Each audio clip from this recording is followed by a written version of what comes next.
Hey Hebrew fans, this is Todd. So today we're going to go ahead and unbox these two awesome Masters of the Universe figures from Super 7, Evil-Lyn and Shadow Weaver. Now we have waited for years for a figure like this. This is like the holy grail of figures.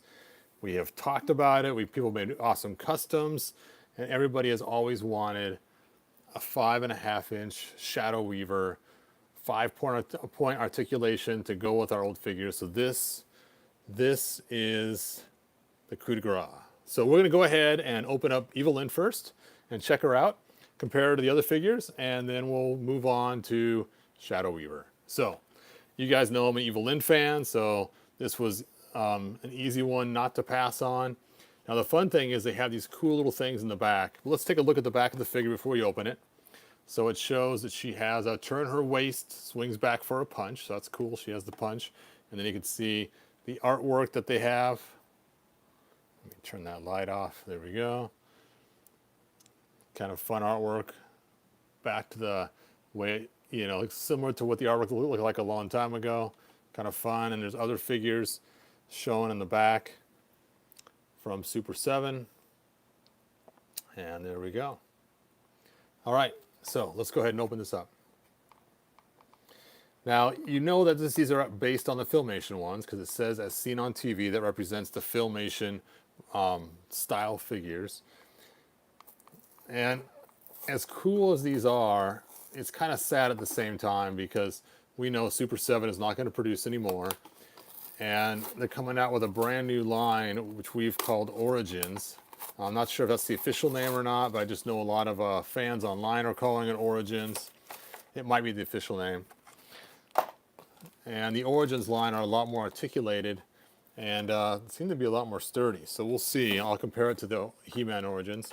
So here we have a card of Evil-Lyn, and it's the card from Filmation. What's interesting is how yellow her skin is here in the card art, but yet her skin color here is what we used to always see as a kid watching the show on TV. And then on the other side shows from toy to tune, and it shows, of course, the original looking yellow Evil-Lyn, and then the cartoon, different drawings of how they made her look different as time went on, until they got to the Evil-Lyn that we know today from the cartoon. So that's really cool. And she comes with some accessories. She comes with a blue wand and a gray wand and some cordite crystals, which we actually saw Merman in, and let's see, in 2000X bring those up in the very first few episodes. Let's go ahead and pull off her plastic. I like they try to protect the paint from getting ruined. Now, what's interesting is this is kind of an homage to the original with one hand going down and one hand cupped. What I like is, right here, take a look, is the thumb and finger are actually separated. In the original figure a long time ago, they were actually stuck together, and as a kid, I'd carefully try to cut that sometimes in order to make it so things could slide in and out easier out of her hands. So, there she is. Oh, I'm afraid to move her legs. I probably will not move them on this video just for fear. Well, this one seems to move okay. So there we go. Let's try this one. Oh, hey, cool. And that one moves too. So you can do some cool martial arts karate kicks. Ha! Evil-Lyn. Oh, there we go. And yes, I am afraid they're going to break. And there's her power punch. Wow, that's quite the spring in there. And she has a cool little black cape. I really like that. Now, my Evil-Lyn that I just showed us, has the cordite crystals. And does it have a spot for her hand to hold it?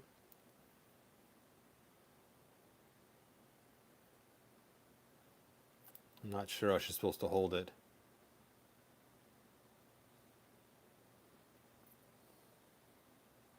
Interesting. Okay. Well, there you go.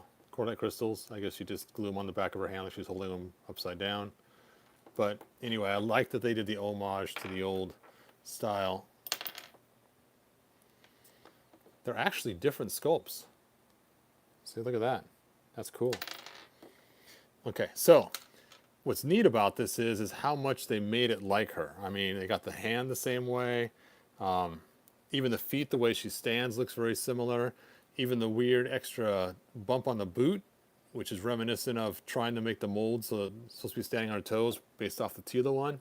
Now, I actually added a Batman cape to mine, and this is the Batman cape from the 1980s Batman with, oh, I just thought of his name a second ago. Anyway, I can't remember his name, but Tim Burton made the film, so the Tim Burton Batman, Michael Keaton, there we go. From the Michael Keaton Batman, it had a little belt that you'd pull out and it'd snap back. This is actually his cape. Then I added a rubber band here, added a knife from the 2000X castle, so she has a little dagger she can pull out. And there's my custom EvilLyn, and there they are next to each other. So let's go ahead and let's open Shadow Weaver first, and we'll just start doing some more comparisons. So let's go ahead and set these down so I can make her stand. Stand, EvilLyn, stand. All right, so let's go open up Shadow Weaver. Let's check her out. So Shadow Weaver. Oh, that is so cool. I cannot wait to open this and see how cool she looks. But before we do, let's check the back. She also has the power turn waist, so she can punch out the bad guys. It shows some other figures from the line. And what's interesting is it shows Shadow Weaver down here. You know, she's on here, but it also shows EvilLyn. Did the other one show EvilLyn too? Let's take a look here. Yeah, it did. Boop. So it looks like it's the exact same back art for both for the 12 pack. And on the top, we have, it's like She-Ra and Shadow Weaver battling out with Hordak in the background. Very cool. I really like the way they painted that She-Ra. It's really cool looking. So let's turn this back on.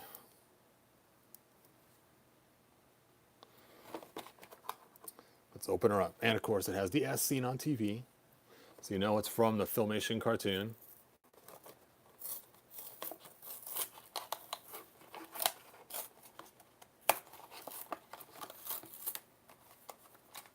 Oh, she's got an extra piece of plastic inside there to keep her nice and minty. All right, she's got the card. You know, this kind of reminds me of some kind of Scooby-Doo thing with the green hands coming out of the burgundy like that. You can imagine it being some kind of specter or something. Ooh, Scooby-Doo. Anyway. And there it shows. Wow, that is really creepy artwork. I didn't know that was the original look of Shadow Weaver. All right. From toy to tune.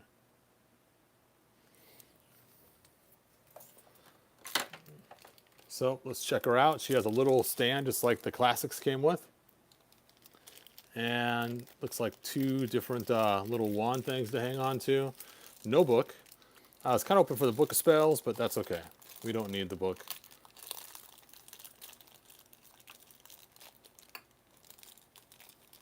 I don't have an old Shadow Weaver to compare her to because she's obviously the first time we've had Shadow Weaver in a 5 1/4. Now it's interesting, their base is completely flat. I thought this would go up inside her like the other one did. Wow, that's a little scary when it plugs in. You can actually hear the plastic kind of creak and crack right where the seam is. Trying to shove it in there. And her hands articulate. That's pretty neat. So you can actually do a little more with her than you can the other figures. So you can put that in there and she can hold it with her hand like she's ready to do something fierce with it. Let's see. Her head barely moves a little bit, not a lot. She does have a cloth cape in the back, and she does have the power punch. So let's see. She has 1, 2, 3, 4, 5 points, 6 points of articulation if you count the head, but I don't think I'd count the head as it doesn't move enough. So she still only has 5 points of articulation, which is kind of funny considering they added 2 new ones. And then, of course, she has the point coming off the back. So let's go ahead and compare her to some other figures. Well, not at the bat, let's do EvilLyn. And she looks like she's monstrously huge tall because she's floating so high on that stand. I kind of wish that stand was a little shorter, so she's just kind of barely hovering instead of so high up. I'm just going to pull that off. I might just make a small little itty-bitty stand for her, because that makes more sense. And here is the He-Man that came in the same set. Here's a He-Man similar to the 80s He-Man. It's a commemorative with an old He-Man head though. And Man-at-Arms. Now one thing that does kind of frustrate me a little bit is I got this cool Orko, and I like this Orko a lot. I like to keep the black flowers in his hand because obviously those who know the cartoon know that's kind of like drugs and it's funny. And his paint's coming off, so he has like bloodshot eyes too on top of it. I mean, it's like, Orko, stay off the black flower.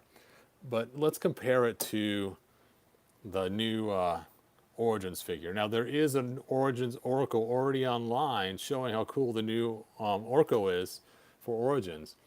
Now that's what irritates me, is because I just bought this Orko and now the Origins has been shown and I'm kind of like, oh, that's okay. I'll keep the Super 7 one too, but you can kind of see the difference in all the articulation.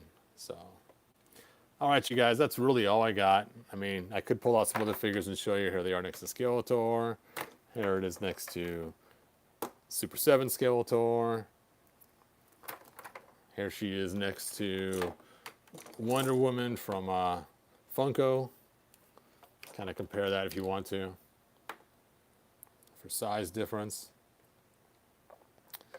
Here she is next to Teela from the original 80s.